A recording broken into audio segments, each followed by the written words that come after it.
Hello everyone, कैसे हो आप सब। एक बार पुनः स्वागत है आप सभी का हमारे अपने YouTube channel A to Z biology classes पर। उम्मीद करते हैं दोस्तों आप सभी मस्त होंगे, बेहतर होंगे, आप सभी की पढ़ाई भी अच्छे से चल रही होगी। देखिए आज की इस वीडियो में हम देखेंगे क्लास 10 साइंस बोर्ड एग्जाम 2024 के लिए मोस्ट इंपोर्टेंट ऑब्जेक्टिव क्वेश्चन यानी कि एमसीक्यू देखने वाले हैं और साथ ही साथ उनके आंसर भी देखते चलेंगे। तो देखिए ये क्वेश्चन काफ़ी इंपॉर्टेंट है और यदि आप इन एमसीक्यू को तैयार कर लेते तो डेफिनेट रूप से कई सारे एमसीक्यू यहाँ से आपके एग्जाम में पूछे जाएंगे। तो पेपर से पहले इन एमसीक्यू को आप जरूर एक बार पढ़ के जाएं। इसके पहले भी हमने आपको मोस्ट क्वेश्चन की वीडियो प्रोवाइड करा दी है। जितने भी मोस्ट क्वेश्चन आपको पढ़ के जाने हैं उतने क्वेश्चन आप देख लीजिए और उनको अच्छे से तैयार कर लीजिए। चलिए सीधे वीडियो को स्टार्ट करते हैं। पहला क्वेश्चन है भोजन के पाचन में किस प्रकार की अभिक्रिया होती है। तो इसका राइट आंसर है वियोजन अभिक्रिया होती है, क्योंकि भोजन में क्या होता है आपस में छोटे छोटे टुकड़ों में तोड़ा जाता है, तो बड़ा अणु जो है तो छोटे अणु में टूटता है, जिस कारण से वहां पे क्या हो रहा है, वियोजन हो रहा है। तो भोजन के पाचन में किस प्रकार की अभिक्रिया होती है, तो आपको याद रखना है वियोजन अभिक्रिया होती है।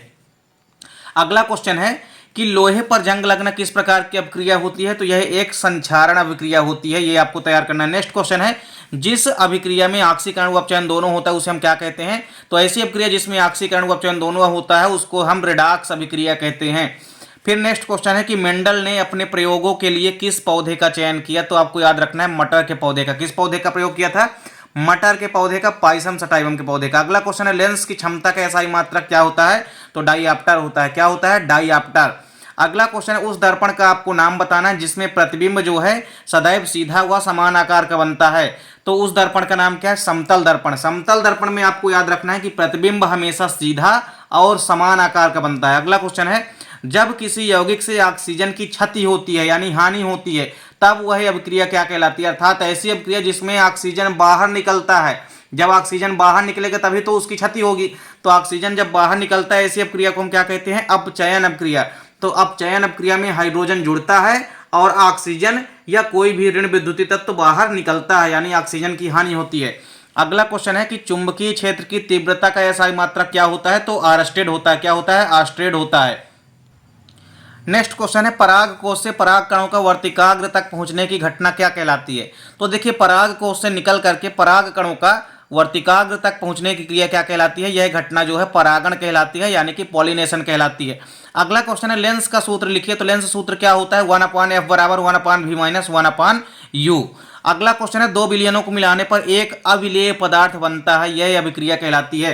अर्थात ऐसी कौन सी अभिक्रिया है जिसमें हम दो विलयनों को आपस में मिलाते हैं तो एक अविलेय अवक्षेप बनता है। तो यह एक अवक्षेपण अभिक्रिया कहलाती है। अवक्षेपण अभिक्रिया में दो विलयनों को मिलाने पर एक अविलेय ठोस पदार्थ बनता है। अगला क्वेश्चन है मनुष्य में जो अंडाणु जनन की प्रक्रिया होती है, अर्थात अंडाणु जनन की प्रक्रिया में क्या होता है, अंडाणुओं का निर्माण होता है। तो अंडाणु जनन की प्रक्रिया कहाँ होती है, तो आपको याद रखना है अंडाशय के अंदर होती है। अगला क्वेश्चन है अनुवांशिकता का अध्ययन क्या कहलाता है। तो अनुवंशिकी कहलाता है, यानी कि जेनेटिक्स कहलाता है। नेक्स्ट क्वेश्चन है लेंस की क्षमता के लिए सूत्र लिखना है आपको। तो लेंस की क्षमता के लिए सूत्र होता है P बराबर, और P किस में होगा, डाईऑप्टर में होगा, क्योंकि लेंस की क्षमता का मात्रक क्या होता है, डाईऑप्टर होता है।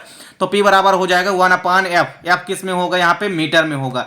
अगला क्वेश्चन है उस युक्ति का नाम लिखना है जो अतिभारण व लघुपतन से उपकरणों की रक्षा करती है। ऐसी कौन सी युक्ति है जिसको अपना करके हम अतिभारण व लघुपतन से उपकरणों को बचा सकते हैं। तो इसका राइट आंसर क्या हो जाएगा, फ्यूज तार। फ्यूज तार को लगा करके हम अतिभारण व लघुपतन से बच सकते हैं उपकरणों को। अगला क्वेश्चन है दर्पण सूत्र लिखिए। दर्पण सूत्र क्या होता है, 1/f बराबर 1/u प्लस 1/v। यानी लेंस सूत्र और दर्पण सूत्र में बस प्लस माइनस का फर्क है। लेंस सूत्र में 1/, वहां पे याद रखना 1/v माइनस 1/u होता है, यहाँ पे 1/u प्लस 1/v होता है। अगला क्वेश्चन है अनुवांशिकी के जनक कौन है। तो ग्रेगर जॉन मेंडल को क्या कहा जाता है, अनुवांशिकी का जनक, यानी कि फादर ऑफ जेनेटिक्स। अगला क्वेश्चन है शुक्राणु जनन की प्रक्रिया कहाँ होती है। तो देखिए अंडाणु जनन की प्रक्रिया जो है अंडाशय में होती है, और शुक्राणु जनन की यानी कि शुक्राणुओं के बनने की क्रिया कहाँ होती है, वृषण यानी कि टेस्टिस के अंदर होती है। नेक्स्ट क्वेश्चन है चुंबक में कितने ध्रुव होते हैं। तो चुंबक में दो ध्रुव होते हैं, एक होता है नॉर्थ पोल और एक होता है साउथ पोल, यानी उत्तरी ध्रुव और दक्षिणी ध्रुव। अगला क्वेश्चन है किसी गोली दर्पण की वक्रता त्रिज्या r है एवं उसकी फोकस दूरी f में क्या संबंध है। तो वक्रता त्रिज्या बराबर आपको सूत्र क्या होता है, वक्रता त्रिज्या व गोली दर्पण की फोकस दूरी में संबंध क्या होता है, f बराबर होता है r/2। f बराबर क्या होता है, f बराबर होता है r/2। और यदि आप इसको पक्षांतर कर देंगे तो r बराबर हो जाएगा 2f। तो इसको r बराबर आप 2f भी लिख सकते हैं या f बराबर r/2, क्योंकि किसी भी गोली दर्पण की जो फोकस दूरी होती है वो वक्रता त्रिज्या की आधी होती है, यानी r/2। वक्रता त्रिज्या को हम दर्शाते हैं r से और उसका आधा हो जाएगा r/2, वही क्या कहला जाएगी, किसी भी दर्पण की फोकस दूरी। अगला क्वेश्चन है, जब किसी यौगिक से ऑक्सीजन संयुक्त होती है तब वह अपक्रिया क्या कहलाती है। क्या कहा गया है कि जब किसी यौगिक से ऑक्सीजन संयुक्त होती है, संयुक्त का मतलब होता है जुड़ना, यानी जब ऐसी अपक्रिया जिसमें ऑक्सीजन जुड़ता है उस अपक्रिया को हम क्या कहते हैं, ऑक्सीकरण अपक्रिया कहते हैं। तो ऑक्सीकरण अपक्रिया कहते हैं, या इसको आप उपचयन अभिक्रिया भी कह सकते हैं, क्योंकि उपचयन को ही हम ऑक्सीकरण कहते हैं। तो ऐसी अभिक्रियाएं जिनमें ऑक्सीजन का योग होता है यानी ऑक्सीजन जुड़ता है, उस अभिक्रिया को हम उपचयन अभिक्रिया या ऑक्सीकरण अभिक्रिया कहते हैं। अगला क्वेश्चन है, पतले तारों के रूप में धातुओं को खींचे जा सकने की क्षमता क्या कहलाती है। अर्थात धातुओं के अंदर पाई जाने वाली ऐसी क्षमता को हम क्या कहते हैं जिसमें धातुओं को तार के रूप में खींचा जा सकता है। तो इस प्रक्रिया को हम तन्यता कहते हैं, और तन्यता केवल धातुओं का ही प्रमुख लक्षण है, क्योंकि धातुओं को ही हम तार के रूप में खींच करके बड़ी कर सकते हैं। नेक्स्ट क्वेश्चन है, प्रकाश संश्लेषण की क्षमता या क्रिया पौधे के किस भाग में होती है। तो देखिए, प्रकाश संश्लेषण की क्रिया पौधे के किस भाग में होती है, तो ये पत्ती में होती है, क्योंकि पत्तियों में उपस्थित होता है क्लोरोफिल। तो यह क्या करता है, सूर्य के प्रकाश की उपस्थिति में फोटोसिंथेसिस की प्रक्रिया के माध्यम से अपना भोजन तैयार करते हैं। अगला क्वेश्चन है, किस ग्रंथि को मास्टर ग्रंथि कहते हैं। तो पिट्यूटरी ग्लैंड यानी कि पीयूष ग्रंथि को ही हम क्या कहते हैं, मास्टर ग्रंथि कहते हैं। नेक्स्ट क्वेश्चन है, जल का पीएच मान कितना होता है। तो जल का पीएच मान 7 होता है, और यदि आपसे पूछे कि अम्लों का पीएच मान होता है तो बताना है 7 से कम, क्षारों का पीएच मान पूछे तो बताना है 7 से अधिक। अगला क्वेश्चन है, फेफड़े कहाँ स्थित होते हैं। तो ये याद रखना है आपको, काफी इंपॉर्टेंट क्वेश्चन है। वक्ष गुहा में कहाँ स्थित होते हैं, फेफड़े सदैव वक्ष गुहा में स्थित होते हैं। अगला क्वेश्चन है, दो तंत्रिका कोशिका के मध्य जो खाली स्थान पाया जाता है उसे हम क्या कहते हैं। तो उसे हम कहते हैं सिनेप्स। क्या कहते हैं, सिनेप्स कहते हैं। जब दो तंत्रिका कोशिकाओं के मध्य जो खाली स्थान बचता है उसे हम क्या कहते हैं, सिनेप्स कहते हैं। अगला क्वेश्चन है, नर व मादा युग्मक के संलयन की क्रिया को हम क्या कहते हैं। अर्थात किसी भी मेल या फीमेल, मेल और फीमेल युग्मक के आपस में मिलने की प्रक्रिया क्या कहलाती है। तो निषेचन कहलाती है, यानी कि फर्टिलाइजेशन कहलाती है।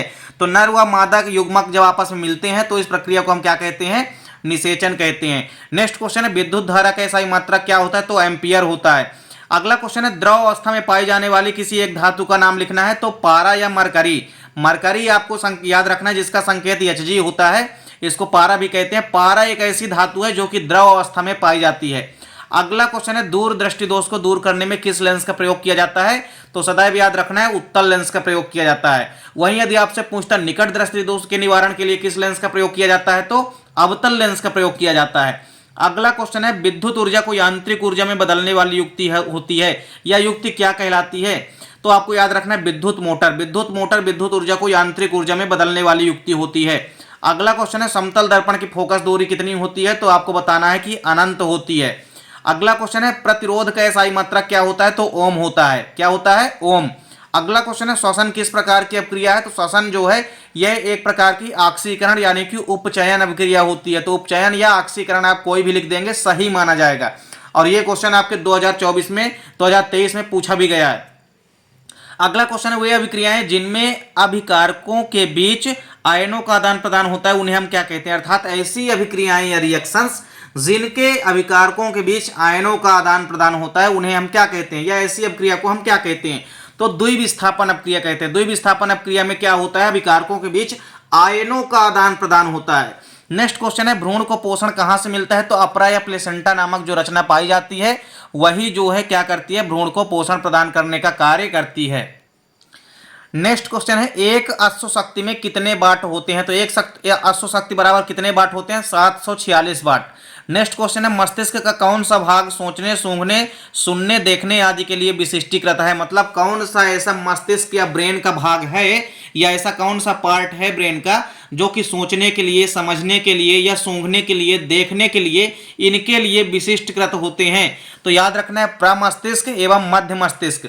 मध्य मस्तिष्क का प्रमस्तिष्क मतलब आगे वाला भाग, और मध्य मस्तिष्क यानी कि बीच वाला भाग। अगला क्वेश्चन है, जिस लेंस की फोकस दूरी 1 मीटर है उसकी क्षमता कितनी होगी। तो यदि लेंस की फोकस दूरी 1 मीटर है तो उसकी क्षमता भी कितनी होगी, 1 डायप्टर होगी। अगला क्वेश्चन है, क्या कारण है कि खतरे के संकेत या सिग्नल का प्रकाश लाल रंग का होता है? तो आपको याद रखना है कि जो लाल रंग होता है इसमें प्रकाश का प्रकीर्णन बहुत कम होता है, इस कारण से ही लाल रंग का प्रयोग किया जाता है ताकि दूरी से ही लाल रंग दिख जाए व्यक्ति को। अगला और आखिरी क्वेश्चन है कि दो या दो से अधिक धातुओं के समंगी मिश्रण को हम क्या कहते हैं? तो मिश्र धातु कहते हैं। देखिए यहाँ पे जितने भी इंपॉर्टेंट वस्तुनिष्ठ प्रश्न हैं इनको आप यदि पेपर में तैयार करके जाते हैं तो डेफिनेट रूप से कई सारे वस्तुनिष्ठ आपको एग्जाम में देखने को मिलेंगे। इसके बाद भी हम एक इंपॉर्टेंट वस्तुनिष्ठ क्वेश्चन की वीडियो आपके सामने लाएंगे। उम्मीद करता हूं दोस्तों वीडियो पसंद आई होगी। दोस्तों वीडियो अच्छी लगे तो लाइक और कमेंट जरूर कीजिए, साथ ही साथ दोस्तों के बीच ज्यादा से ज्यादा वीडियो को शेयर कीजिए। चैनल पे यदि नए हैं तो चैनल को सब्सक्राइब अवश्य कर लें। मिलते हैं दोस्तों नेक्स्ट वीडियो में, तब तक के लिए जय हिंद, वंदे मातरम।